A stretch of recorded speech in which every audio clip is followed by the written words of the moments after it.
अस्सलाम वालेकुम। Hope you are doing well. आज से हम ब्लॉक 9 के उस पे स्टार्ट करेंगे। आज पैथो करते हैं। पैथो में दो प्रैक्टिकल्स हैं, एक जीन निल्सन स्टेन वाला और एक कल्चर ऑफ माइकोबैक्टीरियम वाला। पहले प्रैक्टिकल कर लेते हैं और कुछ बैक्टीरिया हैं जो कि रिस्पायरेटरी मॉड्यूल में हैं, तो फिर वो देख लेंगे। जीन निल्सन स्टेन क्या होता है? जीन निल्सन स्टेन को एसिड फास्ट स्टेन भी कहते हैं क्योंकि ये एसिड फास्ट बैक्टीरिया को स्टेन करने के लिए यूज होता है। एसिड फास्ट बैक्टीरिया कौन कौन से होते हैं? जैसे कि माइकोबैक्टीरियम है, नोकार्डिया स्पीशीज है, जो कि ग्राम स्टेनिंग से स्टेन नहीं होते क्योंकि जब माइकोबैक्टीरिया को कार्बन फिशन से स्टेन किया जाता है तो वो डिस्क्लोराइज नहीं होता एसिड से। क्यों? क्योंकि इसके अंदर होती है मार्कोलिक एसिड। इसकी सेल वॉल मार्कोलिक एसिड की बनी होती है, इसलिए इसको एसिड फास्ट बैक्टीरिया कहते हैं। और इसके लिए फिर स्पेशल स्टेन है जीन निल्सन स्टेनिंग, उससे ये स्टेन होता है।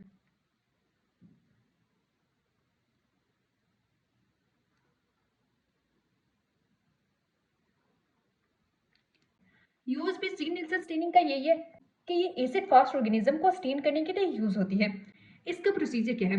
सबसे पहले हमने स्मेयर तैयार किया जैसे ग्राम स्टेनिंग में किया था, कार्बोफिशन के साथ। हीट करना है उसको जब तक वेपर्स राइज ना हो जाए और उसके बाद इसको 5 मिनट के लिए छोड़ देना है और फिर जेंटली वॉश करना है वाटर के साथ। इसको हमने डिस्क्लोराइज करना है सल्फ्यूरिक एसिड के साथ। उसको हम डिस्क्लोराइज कर रहे थे अल्कोहल के साथ ग्राम स्टेनिंग में।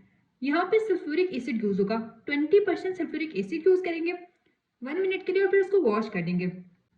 फिर मिथाइलिन ब्लू अप्लाई करेंगे और फिर उसको भी जेंटली वॉश कर देंगे। फिर स्लाइड को एयर ड्राई करेंगे और उसको एग्जामिन करेंगे माइक्रोस्कोप के अंदर, तो हमें कुछ ऐसी सी पिक्चर मिलेगी।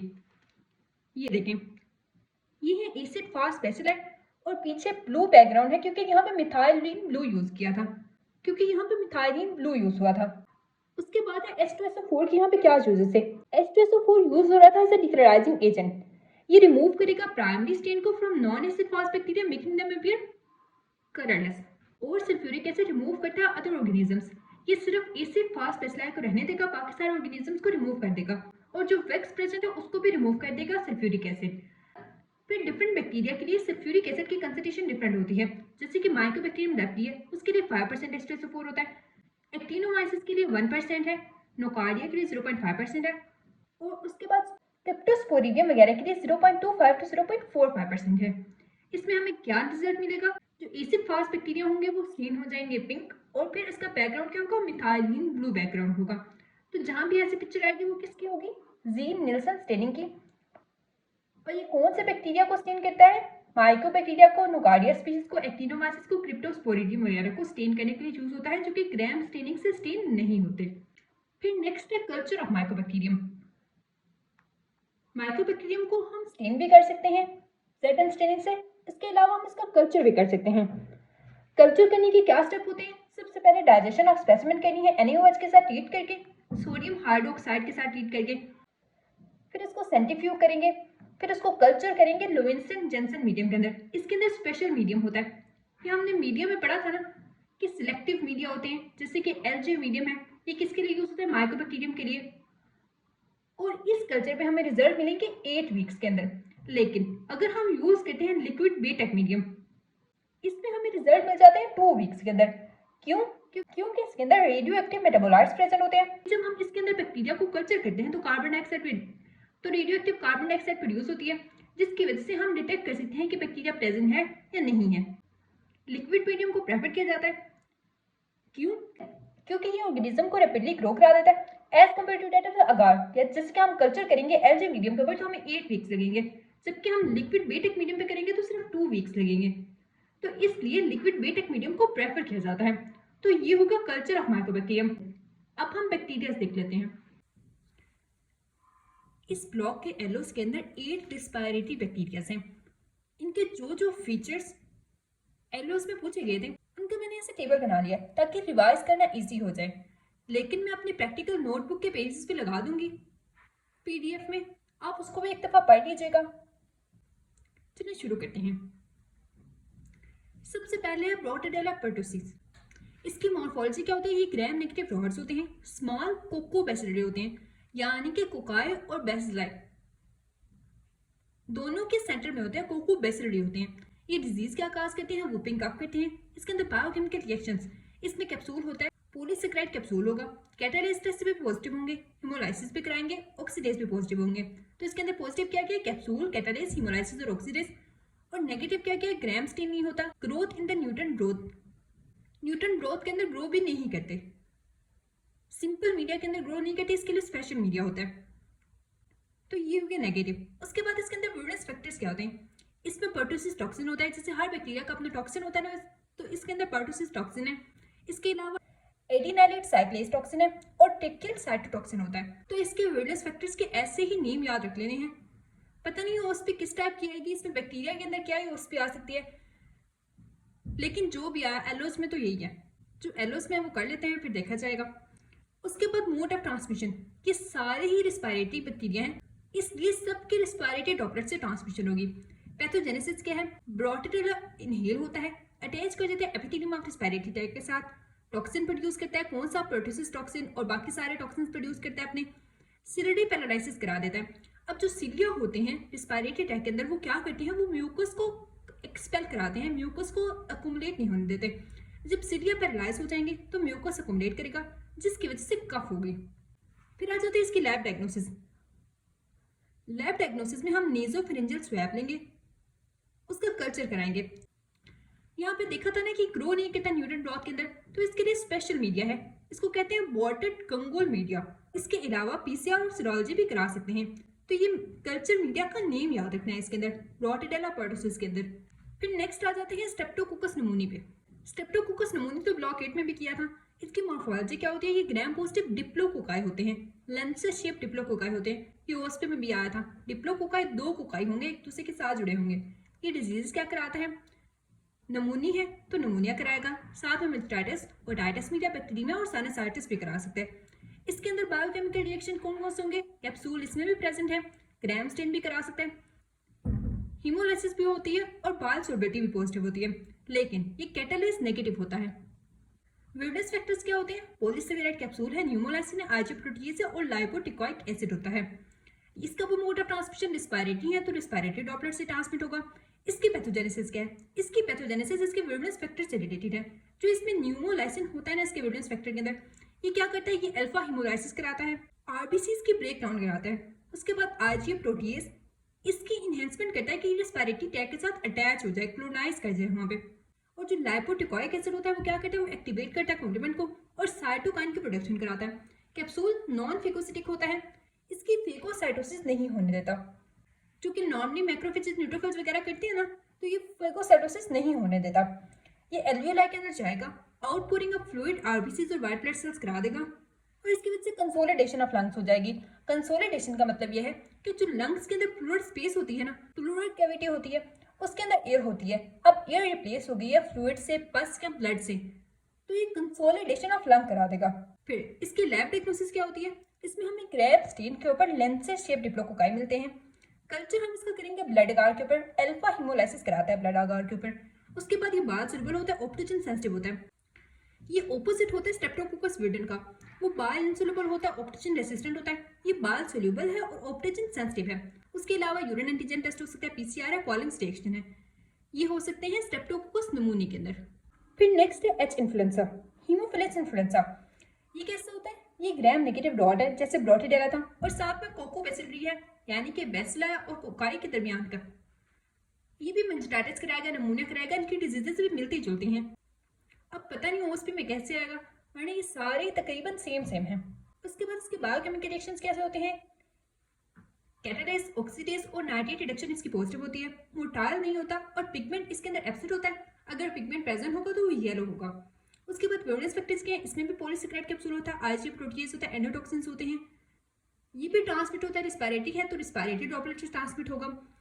इसकी पैथोजेनेसिस क्या होती है, जब हीमोफिलस इन्फ्लुएंजा इनहेल होता है तो ये कोई सिम्टम प्रोड्यूस नहीं करता, एसिम्प्टोमेटिकली कोलोनाइज कर जाता है। क्या इन्फेक्शन करेगा, जो कि लीव करता है आईजीए को और एंटर हो जाएगा ब्लड स्ट्रीम के अंदर। इनहेल हुआ, इनहेल होकर कहाँ पे एंटर हुआ, ब्लड स्ट्रीम के अंदर। ब्लड स्ट्रीम से अब इसके दो रास्ते हैं, या तो ये सीनस के अंदर जाएगा और मेनिंजाइटिस करा देगा। सीनस के अंदर कौन से स्टेन जा सकते हैं, जो कि कैप्सुलेटेड होते हैं, और जो अनकैप्सुलेटेड स्टेन्स होते हैं हीमोफिलस इन्फ्लुएंजा के, वो ओटाइटिस मीडिया, साइनसाइटिस और नमूनिया कराते हैं। तो ये होगी इसकी पैथोजेनेसिस। इसको हम कल्चर करेंगे चॉकलेट अगार के ऊपर। इसको कल्चर करने के लिए हमें दो फैक्टर्स चाहिए होते हैं जो कि इसकी ग्रोथ के लिए ज़रूरी होते हैं। अगर ये नहीं होंगे तो इसकी ग्रोथ नहीं हो सकेगी। वो कौन कौन से हैं? एक फैक्टर एक्स है और एक फैक्टर वी है। इस तरह की जो चीज़ें होती है ना जो सब में डिफरेंट होती हैं, वो लाजमी याद रखनी होती है, वो आ जाती होती हैं। उसके अलावा बायोकेमिकल रिएक्शंस होती हैं, कॉलिंग रिएक्शन होते हैं, फ्लोरेसेंट एंटीबॉडी और डेटिक्स एग्लूटिनेशन है। तो ये हो गया एच इन्फ्लुएंजा। फिर नेक्स्ट है माइकोप्लाज्मा नमूनी। माइकोप्लाज्मा नमूने के अंदर कोई सेल वॉल नहीं होती। ये स्मॉलेस्ट फ्री लिविंग ऑर्गेनिज्म है। अब ये भी याद रखना है, स्मॉलेस्ट फ्री लिविंग ऑर्गेनिज्म कौन से? माइकोप्लाज्मा नमूनी। डिजीजेस क्या कराता है? एटिपिकल नमूनिया कराता है। इसको हम आइडेंटिफाई कैसे करते हैं? फर्मेंटेशन ऑफ ग्लूकोज से, आर्जिनिन, हीमोलाइसिस और हीम एब्जॉर्प्शन से। हीम एब्जॉर्प्शन से हम इसको आइडेंटिफाई कर सकते हैं। फिर इसमें विभिन्न फैक्टर्स क्या होते हैं? इसमें एडेहेंस होते हैं, ग्लाइकोप्रोटीन्स होती है, कार्ब्स टॉक्सिन यानी कि community acquired disparity disease norms toxin होता है, कैप्सूलर पॉलीसेकेराइड्स होते हैं। ये हो गए इसके विभिन्न फैक्टर्स के बस नेम ही याद रखने हैं। उसके बाद इसका भी मोटर ट्रांसमिशन रिस्पायरेटरी ड्रॉपलेट है। इसकी पैथोजेनेसिस क्या होती है? जब ये इनहेल्ड होगा, अटैच होकर रिस्पायरेटरी एपिथेलियम के साथ जैसे बॉटीडेला हो रहा था, इन्वेड नहीं करता रिस्पायरेटरी ट्रैक्ट को, लेकिन जो सिलरी मोशन होती है उसको इनहिबिट करता है और निक्रोसिस ऑफ एपिथेलियम कराता है। H2O2 भी प्रोड्यूस करा सकता है। डैमेज ऑफ एपिथेलियम होगा जिसकी वजह से हाइड्रोजन पेरोक्साइड प्रोड्यूस कराएगा, जिसकी वजह से डैमेज हो जाएगा एपिथेलियम का। इसके लैब डायग्नोसिस में क्या है? कल्चर करा सकते हैं, सीरोलॉजी है, पीसीआर और ELISA है। लैब डायग्नोसिस भी ऑलमोस्ट सेम ही होती है सबकी। फिर नेक्स्ट है लिग्यूनेला। लिग्यूनेला की मॉर्फोलॉजी क्या होती है? ये भी सेम ग्राम नेगेटिव रॉड है, लेकिन ये वीकली स्टेन होता है। बाकी सारे ठीक स्टेन हो रहे थे, लेकिन ये वीकली स्टेन होगा। डिजीज क्या कराएगा? लिग्यूनेला डिजीज। इसमें होता क्या है? कफ होता है, फीवर होता है, हेडेक होती है, shortness of breath, diarrhoea, nausea, confusion होती है। Biochemical reaction catalase. ये कैटालिस ग्राम ऑक्सीडेज नेगेटिव होता है, लेकिन यूरिएज पॉजिटिव होता है। अब इसमें पॉजिटिव एक चीज है, सिर्फ यूरिएज पॉजिटिव है। इसमें वेलनेस फैक्टर्स क्या होंगे? लाइपोपोलिसैकेराइड्स है, फ्लैजेला होते हैं, लाई होते हैं और उसके बाद आउटर मेम्ब्रेन प्रोटीन्स होती हैं। पैथोजेनेसिस क्या है? इसकी पैथोजेनेसिस थोड़ी सी डिफरेंट है। ये वाटर सोर्सेस से ट्रांसमिट होता है, जैसे कि एसी है, हॉट टब्स हैं, वाटर कूलिंग टॉवर्स हैं। इन सोर्सेस की वजह से ये स्प्रेड होता है। आउटब्रेक इसकी कैसे होती है? ये प्रेजेंट होता है वाटर टैप्स, सिंक और शॉवर्स के अंदर, हॉस्पिटल के अंदर, और इस वजह से वहां से पेशेंट्स को इन्फेक्शन होता है और ये हॉस्पिटल एक्वायर्ड इन्फेक्शन करा सकता है। इसकी इनहेलेशन जब होगी, इसको मैक्रोफेजेस अपटेक कर लेंगे। फिर ये क्या करेगा? Inhibition of phagosome lysosome fusion कराएगा और फिर इसकी इंट्रासेलुलर रेप्लिकेशन होती है, सेल के अंदर ही रेप्लिकेट करता है और नमूनिया करा देता है। फिर आ जाती है इसकी लैब डायग्नोसिस। इसको हम कल्चर करते हैं चारकोल यीस्ट अगार के ऊपर। इसके लिए भी स्पेशल अगार है, ये याद रखना है, चारकोल यीस्ट अगार है। उसके बाद है डायरेक्ट फ्लोरेसेंट एंटीबॉडीज और पीसीआर। फिर आ जाते हैं क्लेमीडिया के ऊपर। क्लेमीडिया ओब्लिगेट इंट्रासेलुलर होते हैं, यानी कि सेल के अंदर होते हैं। ग्राम नेगेटिव लाइक होती हैं, लेकिन इनके अंदर पेप्टिडोग्लाइकेन नहीं होती। डिजीजेस कौन से कराते हैं? इसके डिजीजेस इंपॉर्टेंट है। आइज के अंदर कंजक्टिवाइटिस, ट्रैकोमा कराते हैं। उसके अलावा रिस्पायरेटरी में निमोनिया और जेनिटल में यूथराइटिस कराते हैं। लिम्फोग्रेनुमा विनेरियम कराते हैं। फिर बायोकेमिकल रिएक्शन क्या होते हैं? ग्राम स्टेनिंग और मोटिलिटीज में नेगेटिव होती है। जीनस स्पेसिफिक एंटीजन और projection on the surface positive होती हैं। इसके अंदर ये दो चीजें डिफरेंट है। उसके बाद है विरुलेंस फैक्टर्स। विरुलेंस फैक्टर्स के लाइफ साइकिल से रिलेटेड है। लाइफ साइकिल की पिक्चर आपको स्क्रीन पे शो हो रही है। इसकी जो एलिमेंट्री बॉडीज होती हैं, जब सेल के अंदर एंटर होती हैं तो ये रेटिकुलेट बॉडीज के अंदर कन्वर्ट हो जाती हैं। फिर रेटिकुलेट बॉडीज जो है वो ग्रो करती हैं और फिर दोबारा से एलिमेंट्री बॉडीज के अंदर कन्वर्ट हो जाती हैं। तो इसके अंदर विरुलेंस फैक्टर्स भी वही होंगे। एलिमेंट्री बॉडीज हैं, रेटिकुलेट बॉडीज हैं, आउटर मेम्ब्रेन प्रोटीन्स होती हैं और एलपीएस यानी कि लाइपोपोलिसैकेराइड्स होते हैं। पैथोजेनेसिस में क्या होगा? Elementary bodies endocytose by the epithelial cells. Epithelial cells के अंदर जब आएंगी तो कन्वर्ट हो जाएंगी रेटिकुलेट बॉडीज के अंदर, फिर इंटरसेलुलरली रेप्लिकेट करेंगी और फिर सेल लाइसिस होगी तो वो रेटिकुलेट बॉडीज कन्वर्ट हो जाएंगी एलिमेंट्री बॉडीज के अंदर और रिलीज हो जाएंगी और फिर ये साइकिल कंटिन्यू रहेगा। लैब डायग्नोसिस में पीसीआर है, कल्चर इसमें कौन से मकोन के अगार है, सीरोलॉजी है और डायरेक्ट फ्लोरेसेंट एंटीबॉडी टेस्ट है। फिर नेक्स्ट है बैसिलस एंथ्रेसिस। ये तो सबको आता ही होगा। ये ग्राम पॉजिटिव डॉट्स होते हैं, इनके स्क्वेयर एंड्स होते हैं और ये नॉन मोटाइल होते हैं। इसके अंदर कैप्सूल स्पेशल है। बाकी सबका कैप्सूल किसका बना हुआ था? पॉलीसेकेराइड्स का, लेकिन इसमें किसका है? डी ग्लूटामेट का। एंथ्रेक्स रेयर होती है ह्यूमन के अंदर, लेकिन अगर ह्यूमन के अंदर होगी तो उसकी 3 फॉर्म्स हो सकती हैं। क्यूटेनियस स्किन के रिलेटेड होगी, पल्मोनरी है और जीआईटी होती है। बायोकेमिकल रिएक्शंस कौन कौन होती हैं? कैप्सूल, कैटलिस्ट और ग्राम स्टेन पॉजिटिव होते हैं, लेकिन ये मोटाल नहीं होते, मोटिलिटी इसके अंदर नेगेटिव होती है।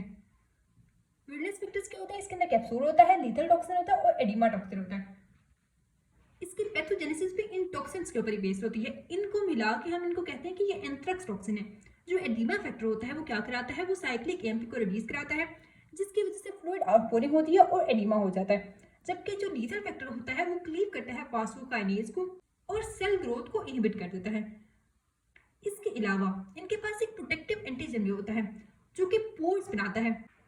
सेल्स के अंदर पोर बना देगा ताकि वो एंटीजन को सेल में डिलीवर कर सके, तो ये प्रोटेक्टिव एंटीजन पोर्स बनाएगा। तो ये होगी इसकी पैथोजेनेसिस। पैथोजेनेसिस किसके ऊपर बेस्ड होती है? एंथ्रेक्स टॉक्सिन के ऊपर, जो कि कौन कौन से? एडिमा फैक्टर है और लीथल फैक्टर है। लैब डायग्नोसिस में क्या आ जाएगा? ग्राम स्टेन के ऊपर हमें ग्राम पॉजिटिव रॉड्स मिलेंगे, इनके अंदर स्पोर्स नहीं होंगे। कल्चर नॉन हिमोलिटिक क्लोनिस बनाते हैं ब्लड कार्ड के ऊपर, पीसीआर है और सीरोलॉजिकल टेस्ट होते हैं। तो ये हो गया बैसिलस। फिर आ जाते हैं यर्सीनिया पेस्टिस। इनकी मॉर्फोलॉजी क्या होती है? ये ग्राम नेगेटिव डॉट्स होते हैं। इनकी अपीयरेंस याद रखनी है कि ये सेफ्टी पिन अपीयरेंस के होते हैं। उसके बाद डिजीज क्या होती है? ये ब्लैक कराते हैं, यानी कि ब्लैक डेथ। बायोकेमिकल रिएक्शंस में क्या होगा? कैप्सूल, कैटलेस, मिथाइलेट और नाइट्रेट रिडक्शन पॉजिटिव होगी, जबकि ऑक्सीडेस, मोटिलिटी और फ्लैजिला नेगेटिव होंगे। मोटाइल भी नहीं होते, इनके अंदर फ्लैजिला भी नहीं होते। फिर आ जाते हैं विरलेंस फैक्टर्स। कैप्सूल ग्लाइकोप्रोटीन होता है, एंडोटॉक्सिन, एक्सोटॉक्सिन होते हैं, 2 प्रोटीन्स होती हैं, वी एंड डब्ल्यू एंटीजेंस। और उसके बाद इसके अंदर ग्रुप ऑफ विरलेंस फैक्टर्स होते हैं, ये इंपॉर्टेंट है। योप्स जिनको कहते हैं, यर्सीनिया आउटर मेम्ब्रेन प्रोटीन्स। ये याद रखना है, इसके अंदर यर्सीनिया आउटर मेम्ब्रेन प्रोटीन्स होती हैं। इसकी पैथोजेनेसिस क्या होती है? इसकी पैथोजेनेसिस फ्ली से रिलेटेड है। ह्यूमंस जो होते हैं यर्सीनिया के अंदर एक्सीडेंटल होस्ट होते हैं। जो फ्ली होती है वो इंजेस्ट करती है बैक्टीरिया को। रोडेंट से ब्लड नहीं लेते हुए फ्ली इंजेस्ट करेगी बैक्टीरिया को। अब फ्ली के अंदर क्या होगा? एक थिक बार फिल्म बन जाएगी, उसके रिस्पायरेटरी ट्रैक्ट के अंदर एक थिक बार फिल्म बन जाएगी, यानी कि वो कुछ भी इनहेल नहीं कर सकती। अब ये ब्लॉक्ड फ्ली हो गई है। जो ब्लॉक फ्ली होती है रिकर्जिटेट करती है ऑर्गेनिज्म को ब्लड स्ट्रीम ऑफ ह्यूमंस के अंदर या एनिमल्स के अंदर। अब जब ये जो फ्ली होती है, जो ब्लॉक फ्ली होती है, जब ये किसी ह्यूमन या एनिमल को काटेगी तो उस बैक्टीरिया को उस एनिमल या ह्यूमन के अंदर इंजेक्ट कर देगी। फिर वो बैक्टीरिया क्या करेगा? स्प्रेड करेगा रीजनल लिम्फ नोड्स के ऊपर, और जो लिम्फ नोड्स होते हैं वो स्वेलन हो जाते हैं और टेंडर हो जाते हैं। इसलिए इसको हम कहते हैं ब्यूबोज। जो लिम्फ नोड्स होते हैं उनको ब्यूबोज कहते हैं, और जो डिजीज होती है ये होती है ब्यूबोनिक प्लेग। तो ये है इसकी पैथोजेनेसिस। फिर आ जाती है लैब डायग्नोसिस के ऊपर। Smear and culture of blood करेंगे, या पस जो कि इन ब्यूबोज से निकलेगी, यानी कि लिम्फ नोड्स के अंदर जो पस होगी ना, क्योंकि ये स्वेल किए हुए हैं, टेंडर हुए हैं, तो इसके अंदर पस भी होगी, तो उसका कल्चर करेंगे। उसके बाद जिम्सा या वेसन स्टेन करेंगे। इसके ऊपर हमें क्या नजर आएगा कि इनकी सेफ्टी पिन अपीयरेंस होती है, जो हमने ऊपर देखी थी। इन स्टेन के ऊपर हमें इसकी सेफ्टी पिन अपीयरेंस नजर आएगी। तो ये थे बैक्टीरिया जो कि एलोज में थे। अब इन नोट्स में तो मैंने शॉर्ट लिखा हुआ है, ये नोट्स भी आपको मिल जाएंगे अगर यहाँ से पढ़ना हो, नहीं तो मैं अपनी प्रैक्टिकल नोटबुक की पिक्चर शेयर कर दूंगी। आप एक दफ़ा वहाँ से भी गो थ्रू कर लें, क्योंकि यहाँ तो मैंने बस इंपॉर्टेंट चीज़ें लिखी हैं जो मुझे इंपॉर्टेंट लग रही थी, और भी कुछ आ सकता है, तो एक बार आप गो थ्रू कर लें एंड दैट्स इट।